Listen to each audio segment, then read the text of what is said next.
जय हिंद, नमस्कार दोस्तों। कैसे हैं आप लोग? उम्मीद करते हैं कि आप लोग बहुत ही अच्छे होंगे, मस्त होंगे। दोस्तों आज हम लोग पॉलिटी में राष्ट्रपति को पढ़ेंगे।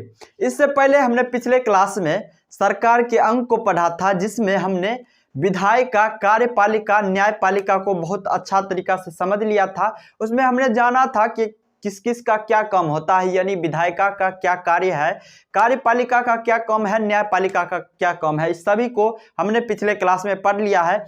आज हम लोग राष्ट्रपति को पढ़ेंगे।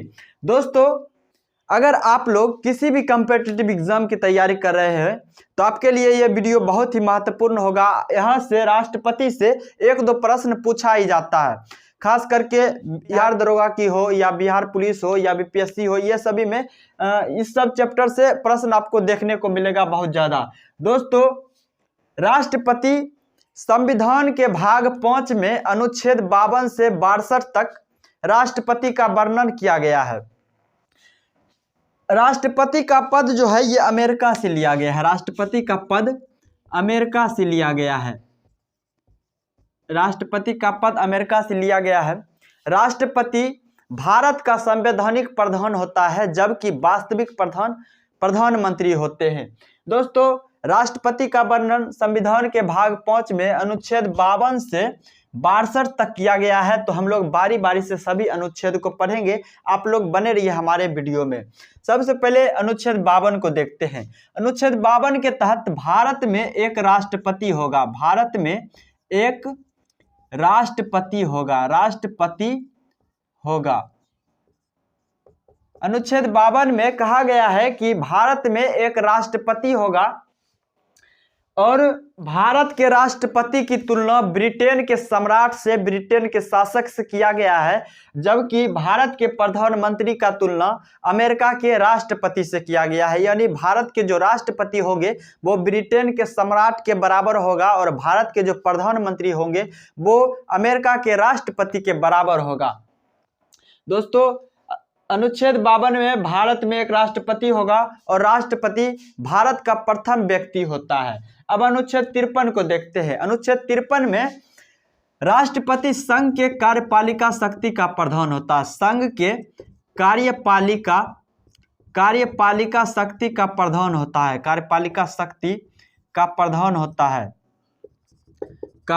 होता है राष्ट्रपति। अनुच्छेद 53 में बताया गया है कि राष्ट्रपति जो है ये संघ के कार्यपालिका शक्ति का प्रधान होता है। राष्ट्रपति अपने कार्यपालिका शक्ति का प्रयोग संविधान के अनुसार स्वयं करते हैं या मंत्रिपरिषद के सलाह पर करते हैं। अब अनुच्छेद 54 को देखते हैं। अनुच्छेद 54 के तहत राष्ट्रपति के चुनाव प्रणाली का वर्णन किया गया है। अनुच्छेद 54 के तहत राष्ट्रपति के चुनाव प्रणाली का वर्णन किया गया है।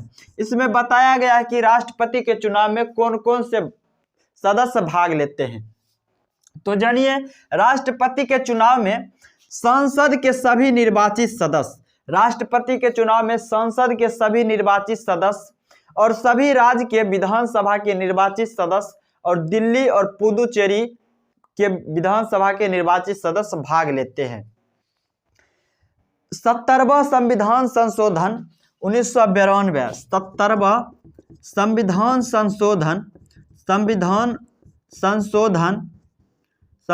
संशोधन 1992 के तहत दिल्ली और पुदुचेरी केंद्र शासित प्रदेश के विधानसभा के सदस्यों को राष्ट्रपति के चुनाव में शामिल किया गया था। अनुच्छेद 54 के तहत राष्ट्रपति के चुनाव प्रणाली का वर्णन किया गया है। राष्ट्रपति के चुनाव में संसद के सभी निर्वाचित सदस्य, चाहे वो लोकसभा सदस्य हो या राज्यसभा सदस्य हो, सभी भाग लेते हैं और सभी राज्य के विधानसभा के निर्वाचित सदस्य भाग लेते हैं और दिल्ली और पुदुचेरी केंद्र शासित प्रदेश के निर्वाचित सदस्य, विधानसभा के निर्वाचित सदस्य भाग लेते हैं। और 70वां संविधान संशोधन 1992 के तहत दिल्ली और पुदुचेरी केंद्र शासित प्रदेश के विधानसभा के सदस्यों को राष्ट्रपति के चुनाव में शामिल किया गया था। दोस्तों अब अनुच्छेद 55 को देखते हैं। अनुच्छेद 55 के तहत राष्ट्रपति के चुनाव प्रक्रिया का वर्णन किया गया है। चुनाव प्रक्रिया का वर्णन किया गया है।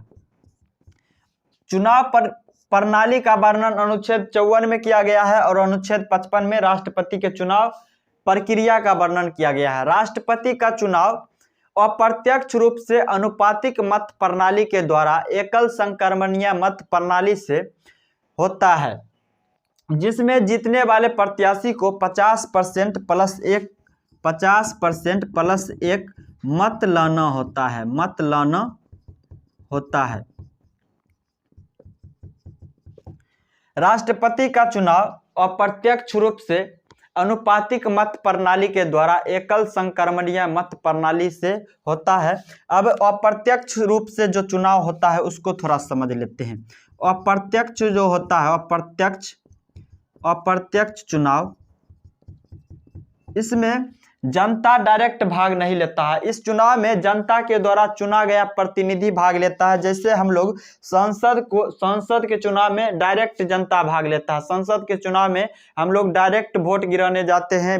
विधायक का चुनाव होता है, उसमें हम लोग डायरेक्ट वोट गिराते हैं। जैसे मुखिया का चुनाव होता है, वार्ड का चुनाव होता है। इस तरह से इस सभी चुनाव में हम लोग डायरेक्ट वोट गिराते हैं। वो हो गया प्रत्यक्ष रूप से प्रत्यक्ष चुनाव। प्रत्यक्ष रूप से जो चुनाव होता है उसमें जनता भाग लेता है, और अप्रत्यक्ष रूप से जो चुनाव होता है उसमें जनता भाग नहीं लेता है। जनता के द्वारा चुना गया प्रतिनिधि भाग लेता है। प्रतिनिधि। आई होप कि आप लोग अप्रत्यक्ष और प्रत्यक्ष चुनाव को समझ गए होंगे। दोस्तों, हमने अनुच्छेद 55 को देख लिया, अब अनुच्छेद 56 को देखते हैं। अनुच्छेद 56 के तहत राष्ट्रपति के कार्यकाल का वर्णन किया गया है। राष्ट्रपति के कार्यकाल का वर्णन किया गया है अनुच्छेद 56 में। राष्ट्रपति का कार्यकाल 5 वर्ष का होता है। राष्ट्रपति का कार्यकाल 5 वर्ष का होता है। लेकिन राष्ट्रपति अपने पद पर तब तक बना रहता है जब तक कि उसका उत्तराधिकारी नहीं आ जाता है। कभी कभी किसी कारण बस राष्ट्रपति के चुनाव में देर हो जाता है तो राष्ट्रपति तब तक अपने पद पर बना रहेगा जब तक कि उसका उत्तराधिकारी नहीं आ जाता है। राष्ट्रपति का कार्यकाल 5 वर्ष तक होता है, लेकिन इस बीच में भी 5 वर्ष से पहले भी राष्ट्रपति अपना त्यागपत्र उपराष्ट्रपति को सौंप सकता है। राष्ट्रपति अपना त्यागपत्र उपराष्ट्रपति को देगा। राष्ट्रपति अपना त्यागपत्र उपराष्ट्रपति को सौंपेगा। उपराष्ट्रपति अपना त्यागपत्र राष्ट्रपति को सौंपता है। राष्ट्रपति का जो चुनाव प्रणाली है ये अमेरिका से लिया गया है। राष्ट्रपति का चुनाव प्रणाली ये अमेरिका से लिया गया है, अमेरिका से।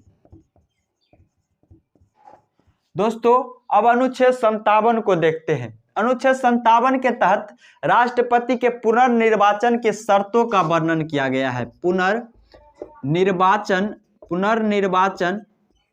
के शर्तों का वर्णन किया गया है।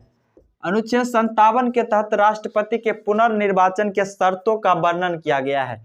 कोई भी व्यक्ति है जो अभी राष्ट्रपति पद पर नियुक्त है वो पुनः राष्ट्रपति के चुनाव में भाग ले सकता है। जब भी अगला जो राष्ट्रपति का चुनाव होगा उसमें भाग ले सकता है।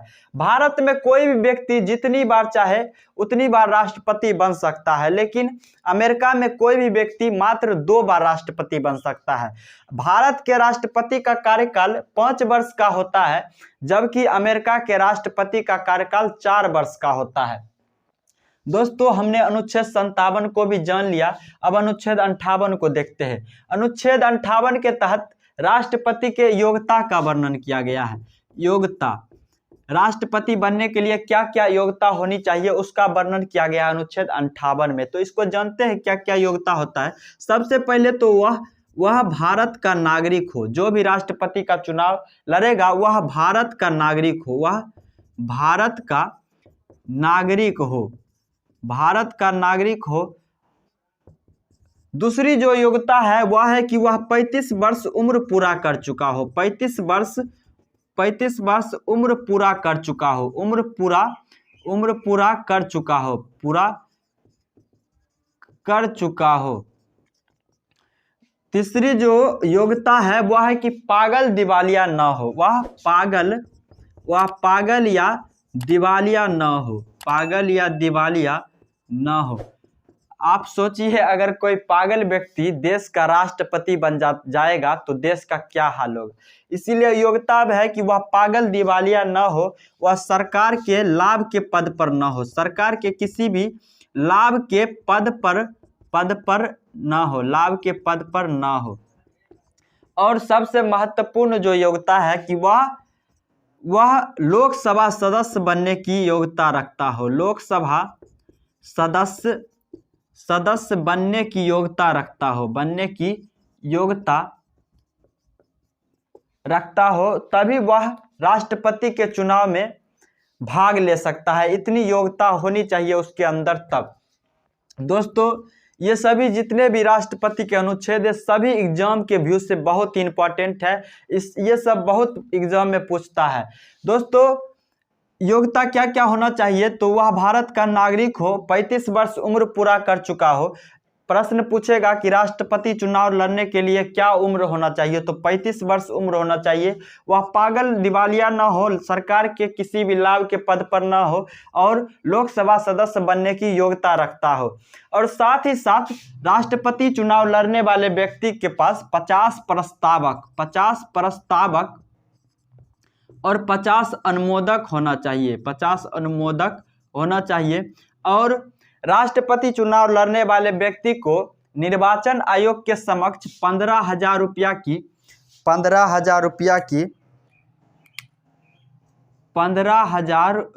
की राशि जमा करना होता है। और राष्ट्रपति चुनाव लड़ रहे किसी भी व्यक्ति को अगर कुल डाले गए मत का 1/6 भाग से कम मत प्राप्त होता है, तो उसका जमानत राशि जो 15,000 रुपया की राशि वह निर्वाचन आयोग के समक्ष जमा किया है वो जब्त हो जाएगा। दोस्तों अब हमने अनुच्छेद 58 को समझ लिया है, क्या क्या योग्यता होता है उसको समझ लिया। अब अनुच्छेद 59 को देखते हैं। अनुच्छेद 59 में क्या है। अनुच्छेद 59 के तहत राष्ट्रपति के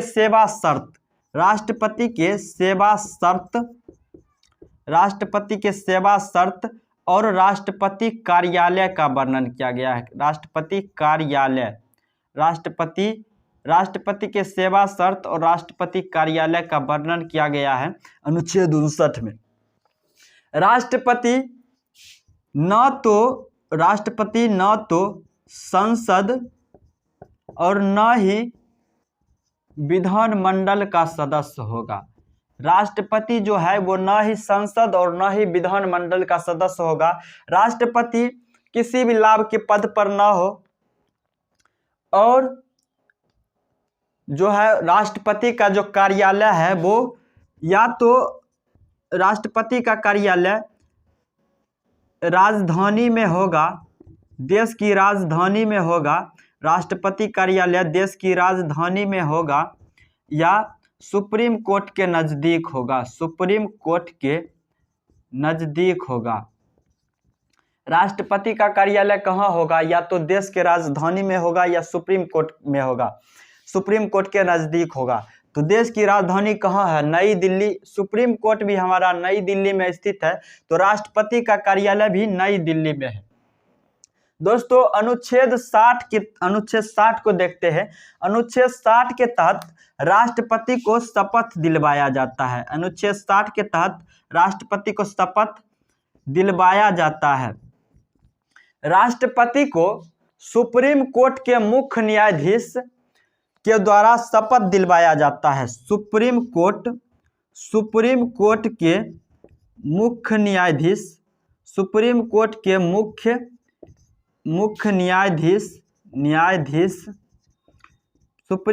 मुख्य न्यायाधीश के द्वारा राष्ट्रपति को शपथ दिलवाया जाता है। अगर सुप्रीम कोर्ट के मुख्य न्यायाधीश उपस्थित नहीं होते हैं तो सुप्रीम कोर्ट के वरिष्ठ न्यायाधीश के द्वारा राष्ट्रपति को शपथ दिलवाया जाता है। अगर सुप्रीम कोर्ट के मुख्य न्यायाधीश उपस्थित न हो तो सुप्रीम कोर्ट के वरिष्ठ न्यायाधीश के द्वारा राष्ट्रपति को शपथ दिलवाया जाता है। अनुच्छेद 60 के तहत राष्ट्रपति को शपथ दिलवाया जाता है। अनुच्छेद 61 के तहत राष्ट्रपति को पद से हटाने की प्रक्रिया या महाभियोग प्रक्रिया का वर्णन किया गया है। महाभियोग प्रक्रिया का वर्णन किया गया है। राष्ट्रपति को पद से हटाने की प्रक्रिया को ही महाभियोग प्रक्रिया कहा जाता है। राष्ट्रपति जब संवैधानिक ढंग से कार्य नहीं करता है तो उसको हटाने के लिए महाभियोग प्रक्रिया लाया जाता है। महाभियोग प्रक्रिया किसी भी सदन में लाया जा सकता है।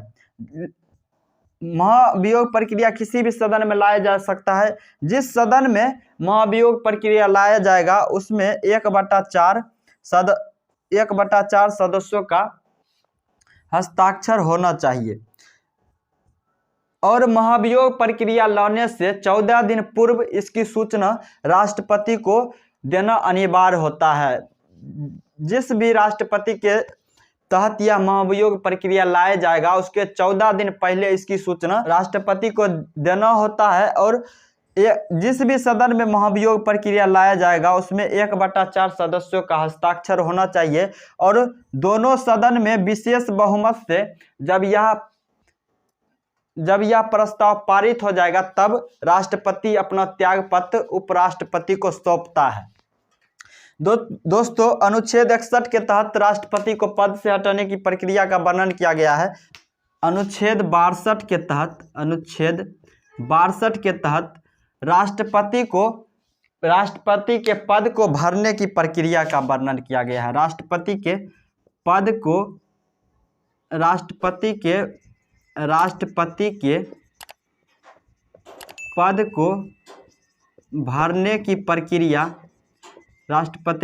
को भरने की प्रक्रिया का वर्णन किया गया है। देखिए, राष्ट्रपति का कार्यकाल 5 वर्ष का होता है, लेकिन इस बीच में भी वो अपना त्यागपत्र दे सकता है और राष्ट्रपति का कार्यकाल पूरा होने के बाद भी राष्ट्रपति अपने पद पर तब तक बना रहता है जब तक कि उसका उत्तराधिकारी ना आ जाए। राष्ट्रपति के हटाने की प्रक्रिया का वर्णन 61 में है, यानी इसका राष्ट्रपति का पद रिक्त हो रहा है और राष्ट्रपति के पद को भरने की प्रक्रिया का वर्णन अनुच्छेद 62 में है। अनुच्छेद 62 में राष्ट्रपति का पद रिक्त है तो किस तरह से उसका पद भराएगा इसका वर्णन किया गया है। अगर पद पर मतलब किसी कारणवश राष्ट्रपति का पद खाली रहता है, यानी राष्ट्रपति की मृत्यु हो गया कार्यकाल में, तो उस समय उपराष्ट्रपति कार्यवाहक राष्ट्रपति के रूप में कार्य करता है। अगर उपराष्ट्रपति का भी पद उसी समय रिक्त हो गया, यानी उपराष्ट्रपति की भी मृत्यु हो जाती है उस समय, तो भारत के मुख्य न्यायाधीश यानी सुप्रीम कोर्ट के मुख्य न्यायाधीश कार्यवाहक राष्ट्रपति के रूप में कार्य करता है। तब तक कार्य करता है जब तक कि अगला जो है राष्ट्रपति ना आ जाए। दोस्तों, अभी तक 2 राष्ट्रपति ऐसे हुए जिनकी मृत्यु कार्यकाल के बीच में हो गया। पहली भारत के प्रथम राष्ट्रपति जिनकी मृत्यु कार्यकाल के बीच में हो गया वो थे जाकिर हुसैन, और दूसरे राष्ट्रपति फखरुद्दीन अली अहमद थे जिनकी मृत्यु कार्यकाल के बीच में हो गया था। तो दोस्तों, ये था आज का टॉपिक राष्ट्रपति। तो कैसा लगा आप लोग को कमेंट करके बताइए। अगर अच्छा लगा तो हमारे चैनल को सब्सक्राइब करके अपने दोस्तों में शेयर कीजिए। फिर हमारा जो नेक्स्ट वीडियो होगा वो उपराष्ट्रपति के ऊपर होगा, तो आप लोग हमारे चैनल को सब्सक्राइब करके बेल आइकन को दबा दें ताकि मैं अगला वीडियो कोई भी डालूँ तो आप तक नोटिफिकेशन पहुँच जाए। फिर मिलते हैं हम लोग अगले वीडियो में, तब तक के लिए जय हिंद, वंदे मातरम।